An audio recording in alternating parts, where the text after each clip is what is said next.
En la historia de la humanidad se han establecido muchas festividades importantes para recordar momentos decisivos o para recordar y celebrar grandes logros de la humanidad.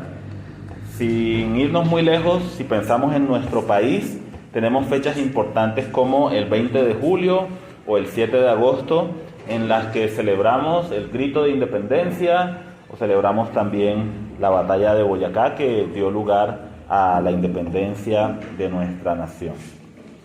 Quienes damos valor a esas fechas lo hacemos porque nos sentimos identificados con las cosas que sucedieron durante estos tiempos. Nos sentimos identificados porque somos parte de una nación o de un pueblo para el cual estas cosas son significativas. En todo caso, hay muchas personas que ven esas fiestas o esa celebración o esas ocasiones especiales como algo sin valor o sin ninguna importancia. Pero creo que todo buen colombiano se siente identificado y representado por estas ocasiones. 20 de julio, 7 de agosto son fiestas patrias y nosotros de corazón nos sentimos relacionados con ellas, nos sentimos identificados con ellas. Entre otras cosas, son ocasiones en las que también los niños preguntan, ¿no? Mis hijos me han preguntado, por ejemplo, un 20 de julio cuando estamos viendo las marchas por televisión de toda la artillería y todos los tanques de guerra y todo ese despliegue de las fuerzas militares de nuestro país. Ellos me han preguntado, papá, ¿y qué se celebra en estos días? ¿O qué fue lo que sucedió? ¿O por qué se hacen estas cosas? ¿O escuchan los helicópteros, cierto? Pasando cerca, cosa que no sucede tan frecuentemente. Y los niños preguntan, papá, ¿y por qué? ¿Qué está pasando? Y son oportunidades que aprovechamos para decirles, no, el grito de independencia, el florero de Llorente y cosas que hacen parte de la historia nuestra como nación. Aprovechamos esas ocasiones especiales para hablar de estas cosas. Y no son las únicas veces que lo hacemos en muchas oportunidades. En los colegios se enseñan acerca de estas cosas en muchas oportunidades. Pero las fechas como que evocan el momento y nos permiten hablar de una manera significativa acerca de lo que está sucediendo o lo que sucedió hace muchos años en esa oportunidad. Cuando nosotros vamos a la Biblia, también vamos a encontrar que los grandes actos del poder de Dios son celebrados, son conmemorados. Y si nos vamos al principio de la creación, encontramos esa realidad, esa verdad. La creación de los cielos y de la tierra estuvo acompañada con cánticos de alabanza por todos los seres espirituales que había creado el Señor y que se regocijaban en la presencia de Él. Job capítulo 38, versículo 7 dice, cuando alababan todas las estrellas del alba y se regocijaban todos los hijos de Dios. Aquí la frase hijos de Dios se refiere a las huestes celestiales. Dice que mientras Dios ponía los cimientos de la tierra, mientras Él fundaba, hacía la división del mar y de la tierra firme, en ese tiempo las estrellas del alba, los ángeles y los hijos de Dios, los ángeles también, una referencia a seres espirituales, se regocijaban y cantaban alabando el nombre del Señor. Cada vez que Dios decía, sea la luz, los ángeles se regocijaban y cantaban al Señor. Que haya una expansión en medio de las aguas, que separe las aguas de las aguas, y los ángeles acompañaban ese acto poderoso de Dios con su alabanza, con su cántico, con su adoración. Dios es grande, Dios es omnipotente, Dios es fiel, Dios es bueno, y adoraban el nombre de nuestro Dios. También vemos, entre otros eventos, la liberación de los israelitas de la esclavitud en Egipto, cuando Dios de forma personal venció a Faraón y a todo su pueblo. Primero, a través de 10 plagas, Faraón quedó completamente aniquilado, su arrogancia quedó destruida, puesta por el suelo. Pero también cuando los israelitas iban pasando el Mar Rojo, Dios atrajo a Faraón con todos sus ejércitos, con sus carros de guerra, los atrajo al centro del mar y finalmente hizo que las aguas del Mar Rojo descendieran o cayeran sobre ellos, quitándole la vida y liberando de una forma extraordinaria a su pueblo. Hasta este mismo día, hasta este mismo tiempo más bien, año, los israelitas continúan celebrando la Pascua del Señor. El día en que Dios envió esta última plaga, en la cual los primogénitos de Egipto murieron, pero los israelitas tenían seguridad en sus casas. Allí estaban comiendo el cordero en sus familias, habían puesto la marca de la sangre en las puertas de sus casas y habían sido liberados de la muerte por causa de la bondad del Señor. Hasta este mismo día, año tras año, el pueblo judío, el pueblo israelita, conmemora la celebración de la Pascua. 2000 y pico de años han pasado, 3000 años aproximadamente, 3500 años aproximadamente han pasado, y todavía se sigue conmemorando este evento en el cual Dios rescató a su pueblo de la aflicción que experimentaban en Egipto. Pero también cuando Faraón y sus carruajes de guerra fueron echados en el mar, el pueblo de Dios también celebró. Dice la Biblia en Éxodo capítulo 15, versículo 1, que Moisés elevó un cántico de alabanza a Dios. Dice la palabra: entonces cantó Moisés y los hijos de Israel este cántico a Jehová, y dijeron: cantaré yo a Jehová, porque se ha magnificado grandemente, ha echado en el mar al caballo y al jinete. Y eso ha inspirado también cánticos que nosotros hasta el día de hoy podemos entonar. Hay muchos otros actos de liberación en la Biblia, pero permítanme mencionar uno más. Otro gran acto de liberación que celebró el pueblo de Israel, llamado la fiesta de Purim. Eso se encuentra en el libro de Esther. El pueblo de Israel tenía sentencia de muerte. Había un hombre muy poderoso en el reino de Persia llamado Amán, que odiaba al pueblo judío y que quería la destrucción de este pueblo. Y Amán tramó una serie de cosas para que todos los judíos del reino de Persia fueran eliminados. Al final Dios los liberó de una manera poderosa, Dios los rescató a través de diferentes actos que se mencionan allí en el libro de Esther, aunque no se menciona directamente el nombre del Señor, pero es la liberación de Dios.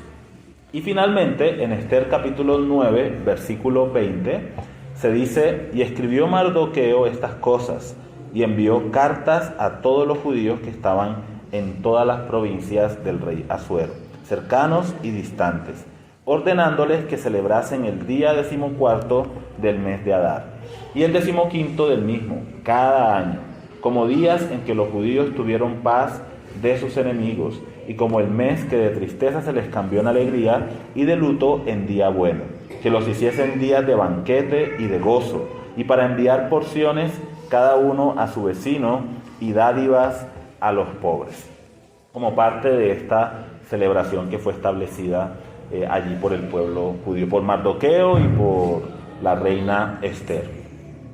Pero sin lugar a dudas, mis hermanos, uno de los actos más grandes del poder, de la gracia y de la fidelidad de nuestro Dios fue la encarnación del Verbo, del Hijo unigénito de Dios. Sin lugar a dudas. Dice la palabra de Dios que el poder del Altísimo cubriría a María, que el santo ser que nacería sería llamado Hijo del Altísimo. El Espíritu Santo vendrá sobre ti, el poder del Altísimo te cubrirá con su sombra, por lo cual el santo ser que nacerá será llamado Hijo del Altísimo. Dios Padre, Dios Hijo, Dios Espíritu Santo, obrando con su omnipotencia para que la segunda persona de la Trinidad, el Verbo, el Hijo unigénito de Dios, se encarnara en el vientre de María. El Dios omnipotente, creador de los cielos y de la tierra, que es más alto que los cielos y que la tierra, ese Dios vino a tomar la forma insignificante inicialmente de un feto, ¿no?, en el vientre de María, y luego creció hasta ser un bebé, y luego nació, y luego se convirtió en un hombre, pero en todo caso insignificante y pequeño en comparación con la forma de la naturaleza divina, que es infinita. El Dios infinito tomó carne humana. Y no me pidan que explique, mis hermanos, estas cosas, porque en verdad son inexplicables. Los teólogos cristianos, a través de 2000 años de historia del cristianismo, han debatido, han analizado, han estudiado, han profundizado, se han sumergido en las escrituras, y de ese análisis que han hecho, incluso algunas personas han tomado caminos que no son buenos caminos de interpretación, pero ha sido un tema tan profundizado, tan debatido a lo largo de toda la historia del cristianismo, pero todavía sigue siendo un gran misterio, que Dios, el Dios infinito, haya tomado la forma de un ser humano. Y para mí, yo prefiero considerarlo de esa manera. Mi mente humana no tiene la capacidad, simplemente no tiene la capacidad de profundizar en el gran misterio de la encarnación de nuestro Señor Jesucristo. Es algo parecido a lo que decimos con respecto a la Trinidad. La Trinidad es mejor expresarla como la encontramos en la palabra. Queremos a veces dar explicaciones muy profundas y a veces caemos por ahí, empezamos a arañar cosas que no son conforme a la enseñanza de la Biblia. Es mejor decir lo que Dios dice, que hay un solo Dios verdadero, creador de los cielos y la tierra, que se ha manifestado a nosotros, lo hemos conocido en 3 personas divinas, el Padre, el Hijo y el Espíritu Santo. Quiero dejarlo de ese tamaño. En cuanto a la encarnación, Dios se hizo hombre. Dios tomó la carne humana. Es verdadero Dios, pero también es verdadero hombre. Es Dios omnipotente, pero es completamente también un ser humano sin pecado, sin maldad, pero es enteramente un ser humano. Este acto de la encarnación, de la venida de nuestro Salvador al mundo, fue anhelado por muchos hombres de muchas generaciones diferentes. Fue visto, atestiguado solamente por unos cuantos, a los cuales el Señor invitó personalmente a que estuvieran en ese pequeño establo de Belén donde nació el Señor Jesús, y fue celebrado también por las huestes angelicales con cánticos de adoración. Algo tan extraordinario como esto no puede pasar desapercibido. No simplemente podemos dejarlo allá en el olvido, en el baúl, ¿cierto? Allá, metido, empolvado. Algo tan extraordinario como esto tiene que ser proclamado a los 4 vientos, tiene que ser anunciado en toda la tierra, tiene que ser conocido por toda criatura, que Dios, nuestro Creador, vino y tomó la forma humana. Hay un pasaje en Lucas capítulo 2, versículo 8 en adelante, donde se nos cuenta el momento del nacimiento de nuestro Señor Jesucristo, que da lugar a esta festividad o a esta celebración de la Navidad. Y vamos a leerlo. Lucas capítulo 2, versículo 8, vamos a leerlo hasta el versículo 20. Dice de la siguiente manera la palabra del Señor.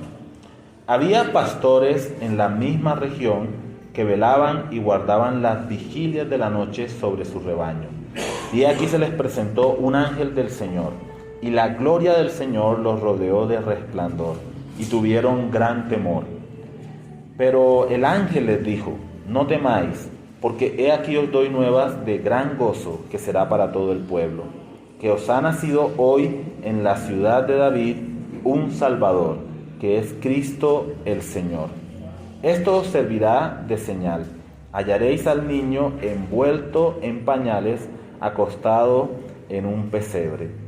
Y repentinamente apareció con el ángel una multitud de las huestes celestiales que alababan a Dios y decían: gloria a Dios en las alturas, y en la tierra paz, buena voluntad para con los hombres.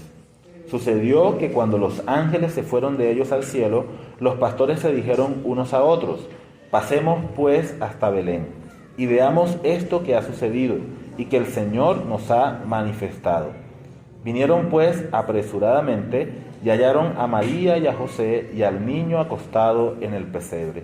Y al verlo, dieron a conocer lo que se les había dicho acerca del niño. Y todos los que lo oyeron se maravillaron de lo que los pastores les decían. Pero María guardaba todas estas cosas, meditándolas en su corazón. Y volvieron los pastores glorificando y alabando a Dios por todas las cosas que habían oído y visto, como se les había dicho. Muy bien, este pasaje es un pasaje precioso y tiene muchas enseñanzas que podríamos extraer de él, pero vamos a tomar algunas en relación con el tema que estamos considerando. Lo primero que encontramos aquí es la gran celebración celestial por el misterio de la encarnación del Hijo de Dios. Los ángeles, nuevamente, así como allá en la creación, cuando Dios ordenó que la tierra fuera establecida sobre sus cimientos, alababan y se regocijaban delante de Dios, ahora con mucha más razón, con mucho más gozo, con mucho más admiración, con mucha más, pienso yo, maravilla en sus corazones, adoran a su Dios que ha tomado forma humana. Yo me imagino qué pensarían, solo puedo imaginarlo, qué pensarían los ángeles al ver al Señor. Ese Dios al cual ellos allá en Isaías capítulo 6, versículo 1, llaman Santo, Santo, Santo, Jehová de los ejércitos, toda la tierra está llena de tu gloria, y se cubren, ¿cierto?, sus rostros con las alas, y se cubren sus pies en señal de respeto, y están prestos delante del Señor para servirle y para honrarle. Ahora viendo a esa criatura pequeñita, delicada, necesitada de su madre, Dios, Rey, alto y sublime, ahora aquí en forma humana, necesitando ser cubierto del frío, limpiado de todas las cosas de los que hay que limpiar a un bebé cuando está recién nacido, requiriendo el alimento de su madre.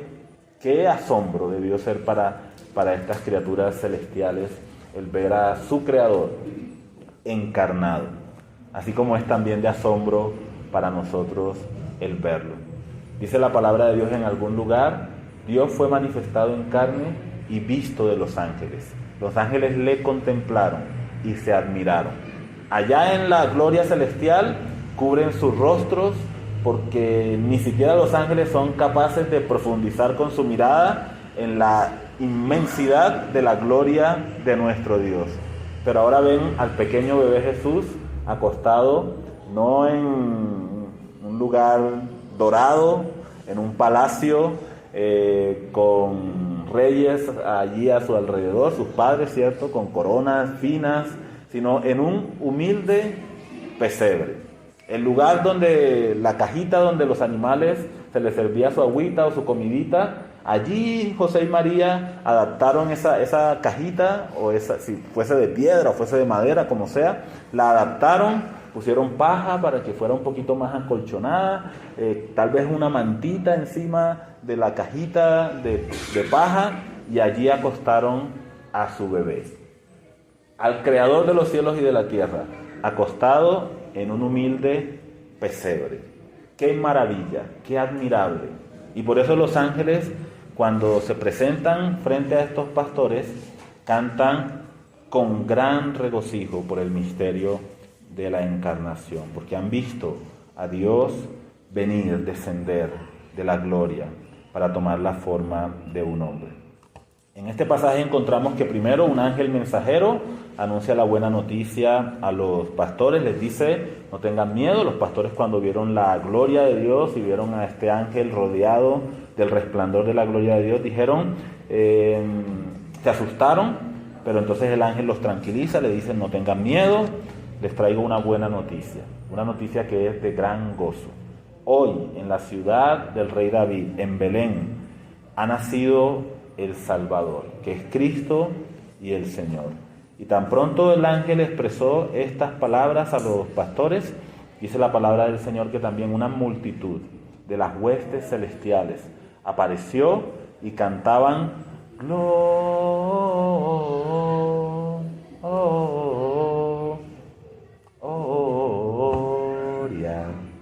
Perdonen mi voz, ¿sí?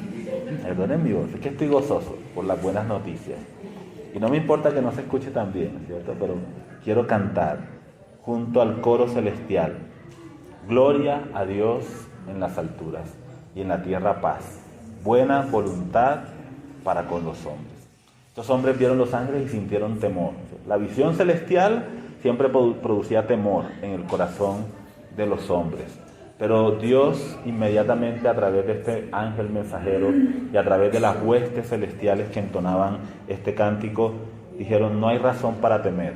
Les he entregado una muestra de mi buena voluntad para con los hombres. Les he entregado a mi Hijo unigénito, para que Él sea su Salvador, su Mesías y su Señor.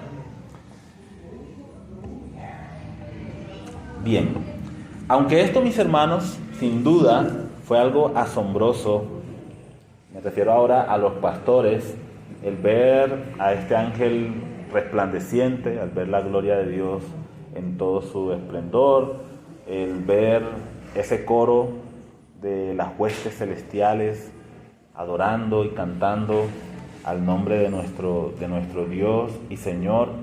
Aunque todas estas cosas fueron sin lugar a dudas maravillosas, extraordinarias, es importante que también tengamos presente que ni los pastores ni los ángeles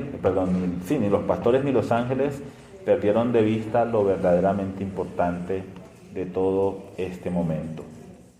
Fíjense que los ángeles no llamaron la atención sobre sí mismos. El ángel que haya sido el que haya entregado este mensaje a los pastores no dijo: miren lo lindo que soy, ¿verdad? Ni siquiera las huestes celestiales se enfocaron tanto en sí mismos.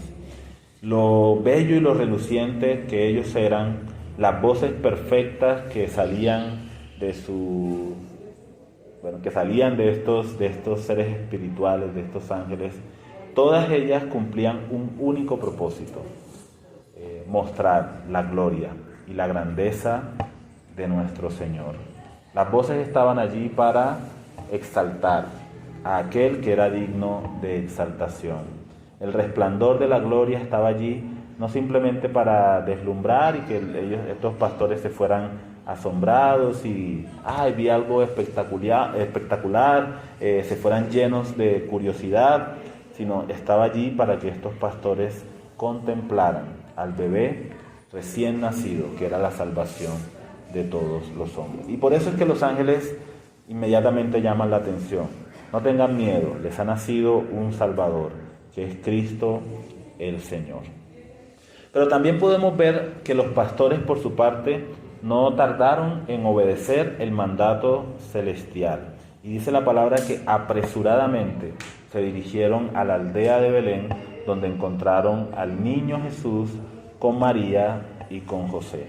Y estos, los pastores, a su vez contaron todo lo que los ángeles les habían dicho acerca del niño. Todo lo que oyeron, todo lo que estos ángeles expresaron, lo repitieron allí a sus padres. Y además también dice la palabra del Señor que todos los que oyeron lo que se decía acerca del niño también se llenaban de asombro, de maravilla y glorificaban el nombre del Señor. Todos los que lo escucharon. ¿Por qué muchas personas pudieron escuchar acerca de esto? Porque estos pastores obedecieron al llamado celestial. José y María, les contamos que recibimos la visita de unos ángeles que nos dijeron que en Belén había nacido el Salvador, el Cristo, el Señor. José y María, estos ángeles cantaron dando gloria al Señor en las alturas y en la tierra paz y buena voluntad para con los hombres. Y cuando los pastores se fueron de ese lugar, siguieron haciendo lo mismo. Con todas las personas que podían, compartían la maravilla del mensaje que habían escuchado. Estos pastores anunciaron que en Belén había nacido el Salvador, y todos los que lo escucharon se regocijaron con esa noticia. Así que, mis hermanos, aquí tenemos un ejemplo muy importante que debemos seguir. La razón por la que resalto estas cosas, por la que resalto el hecho de que los ángeles no se enfocaron en sí mismos, sino en anunciar quién era el Rey, el Mesías nacido, y la razón por la cual los pastores fueron fieles en transmitir el mensaje que habían recibido, es porque muchas veces nosotros podemos dejarnos deslumbrar por todo lo que hay alrededor de la festividad y olvidarnos del centro, del corazón, del núcleo de estas cosas. Pasa lo mismo que con las festividades patrias que mencionaba. Nos enfocamos de pronto en festivo, vacaciones, ¿cierto? Melgar, Girardot u otros destinos. Yo no estoy diciendo que esté mal, que aprovechemos la oportunidad para hacerlo, pero muchas veces pasa con el tiempo que algunas de estas cosas empiezan a convertirse en algo completamente diferente. Lo que inicialmente empezó como una ocasión para celebrar el centro de todas las cosas que es Cristo, posteriormente empieza a tornarse en festividades para comer, para pasear, para hacer muchas otras actividades. Pero el centro a veces es puesto a un ladito, es relegado, es olvidado. No es lo que nosotros deberíamos hacer. Y es un llamado, mis hermanos, para que no nos afanemos tanto por cosas como regalos, estrenar ropa nueva, decoraciones, comidas especiales, viajes o incluso el afán materialista por el dinero. Ahora, si ustedes me invitan a comer buñuelo y natilla, yo no me voy a poner bravo. Pero lo que digo es que, o pavito, ¿cierto? No me voy a poner bravo. Lo que estoy diciendo es que esas cosas no pueden ocupar en nuestras mentes y corazones el lugar que en realidad debería ocupar el centro de esta celebración. Cuando nos detenemos en admirar todas las cosas y nos olvidamos de que la venida de nuestro Señor Jesucristo fue una venida también muy sencilla en muchos aspectos, ¿no? Un pesebre, un niño recién nacido acostado en ese lugar. Nos olvidamos a veces del centro, de lo verdaderamente importante. Y eso es lo que no quiero que hagamos nosotros, ni en esta mañana, ni tampoco durante esta semana que estamos celebrando la Navidad. Lo verdaderamente importante que necesitamos recordar es que nuestro Dios se despojó de sí mismo, tomó la forma de siervo para mostrarnos su buena voluntad a nosotros, los seres humanos. Así que no nos afanemos por las cosas materiales, no nos afanemos por seguir tras la corriente de este mundo. Más bien enfoquémonos en pensar y en reflexionar acerca de nuestro Salvador. Es importante que recordemos que en estas fiestas el motivo y la razón de la celebración es nuestro Señor y Salvador Jesucristo. Y recordar que hace 2000 años el Dios Todopoderoso, el sustentador de los cielos y de la tierra, el autor de la vida, la luz que alumbra a todo hombre, vino a este mundo, se introdujo en nuestra historia para dar vida a los que estábamos muertos en nuestros delitos y pecados, y para dar luz a aquellos que estábamos en el valle de la sombra de la muerte. Que Él, siendo tan grande, más alto y sublime que los cielos, descendió hasta nuestra condición y se hizo pobre para enriquecer nuestra pobreza y para iluminar nuestra oscuridad.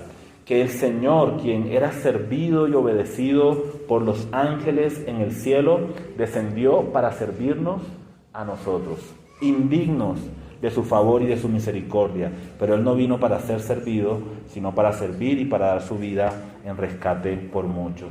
Que el que era santo y justo e inocente vino para ser el Cordero que llevaría nuestras enfermedades, nuestros dolores, nuestras transgresiones, nuestras rebeldías.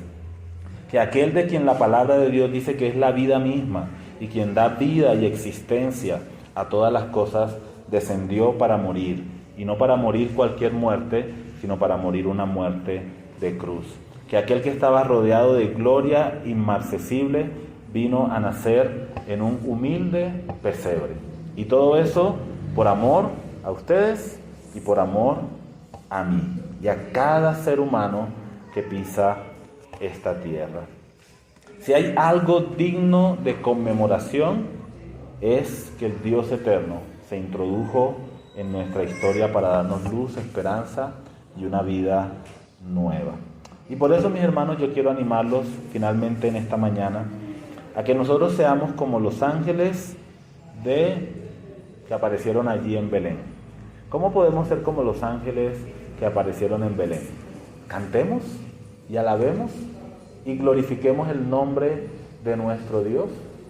Que en nuestras bocas esté la alabanza de nuestro Señor, sus atributos, que podamos reconocerlos, que podamos proclamarlos, que podamos anunciarlos a otras personas que no son conscientes de que el Hijo de Dios ya vino, que descendió a esta tierra para morir, para dar su vida por nosotros. Que nosotros podamos tener en nuestros labios esa verdad, que ha nacido un Salvador, que es Cristo el Señor. Quiero animarlos a que seamos como los pastores, que apresuradamente obedecieron al mandato celestial para ir y conocer al niño que nació en Belén y para adorarlo y para rendir alabanza y honor a Jesús nuestro Salvador. Que seamos como los pastores de Belén, que también salieron después de haber cumplido con la tarea que se les asignó, salieron de ese lugar y fueron compartiendo con todas las personas que en su gracia Dios puso en su camino, fueron compartiendo la maravillosa noticia que ellos habían recibido de parte del Señor. Ellos no se guardaron el secreto, no se quedaron con esto para sí mismos. Ellos obedecieron al llamado de Dios y fueron voceros de la verdad de que el Mesías había venido y había nacido. Que aprovechemos nosotros esta ocasión, el día de hoy, para celebrar a nuestro Salvador. Que aprovechemos esta semana que el Señor nos concede para celebrar a nuestro Salvador.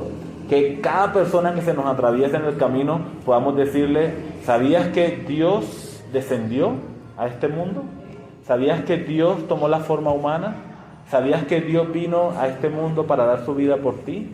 Que cada persona que cruce por nuestro camino no se vaya de nuestro lado sin escuchar la maravillosa noticia acerca de nuestro Salvador.